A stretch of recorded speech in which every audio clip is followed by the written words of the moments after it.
네, 여러분들이 많이 고생하시는 비염에는 여러 종류의 비염들이 포함됩니다. 일반적으로 비염의 증상은 재채기, 콧물, 가려움증, 코막힘으로 그중 한 가지 이상의 증상이 나타나는 코 속의 점막 질환을 이야기합니다. 그 불편하신 증상의 기간에 따라서 급성비염과 만성비염으로 구분됩니다. 급성비염은 소위 말하는 코 감기로 바이러스 등의 감염에 의한 감염증입니다. 대부분 시간이 지나면 좋아지지만 심한 경우 중이염이나 부비동염, 기관지염 등으로 이행될 수 있습니다. 만성비염은 원인에 따라서 감염성 비염과 비감염성 비염으로 나눌 수 있고 많은 분들이 고생하시는 비감염성 비염 속에는 알레르기성 비염과 알레르기가 아닌 비알레르기성 비염으로 구분됩니다. 일반적으로 알레르기성 비염은 체질적으로 어떤 물질에 예민함을 나타내는 것으로 대표적인 알러지 물질로는 진먼지 진드기, 동물털, 꽃가루 등이 있습니다.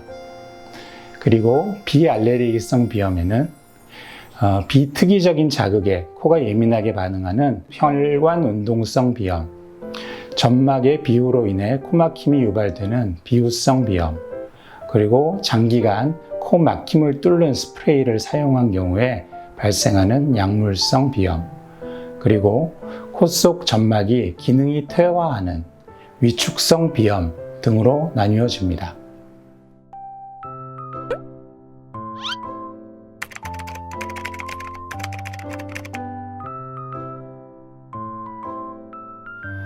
우선 급성비염이라고 하는 코감기에서는 증상을 가라앉히는 대증적인 치료를 주로 하게 됩니다. 치료는 심한 시기를 잘 넘어가게 하고 2차적인 합병증을 막기 위함입니다.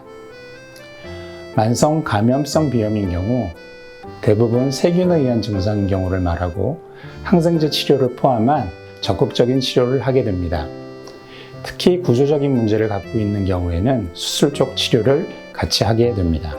만성 비감염성 비염인 경우 일단 체질이 알레르기인지 알레르기 검사를 시행합니다.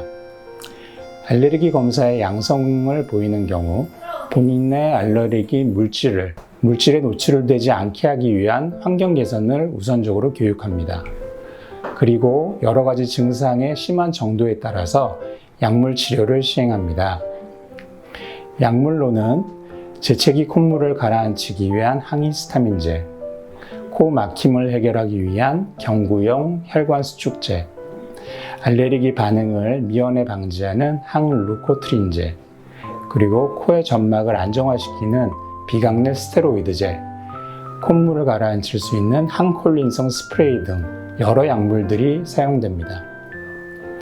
하지만 환경의 개선과 약물 치료에 반응하지 않거나 구조적인 문제를 동반해서 갖고 있는 경우에는 체질 개선을 위한 면역 치료나 구조를 개선하는 수술 쪽 치료를 고려할 수 있습니다.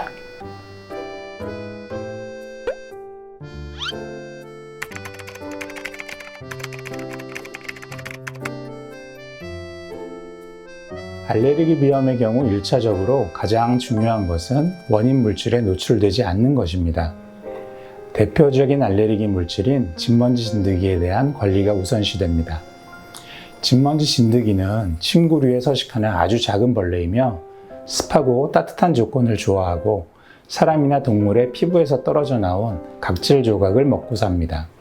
이를 관리하기 위해선 최소 2주에 한 번 침구류를 뜨거운 물로 세탁하시고 진먼지 진드기 방진 제품들을 사용하시고 미세물질을 걸러내는 헤파 필터를 포함한 공기청정기, 청소기 등을 권합니다. 그리고 겨울철 가습기 사용 시 방안이 너무 습하게 되는 것은 좋지 않습니다. 비알레르기성 비염의 대표적인 질환이 혈관 운동성 비염입니다. 알레르기와는 달리 온도 변화나 음식 섭취, 후각 자극 등의 비특이적 자극 요인에 점막이 과민하게 반응하는 것이 특징입니다. 코의 안정화를 위해 경구약물이나 비강내 스프레이를 치료에 시도할 수 있습니다. 마지막으로 오랜 기간 혈관 수축제 스프레이를 사용한 약물 유발성 비염에서는 부작용에 대한 확인이 반드시 필요하므로 전문의와의 상담이 필요합니다.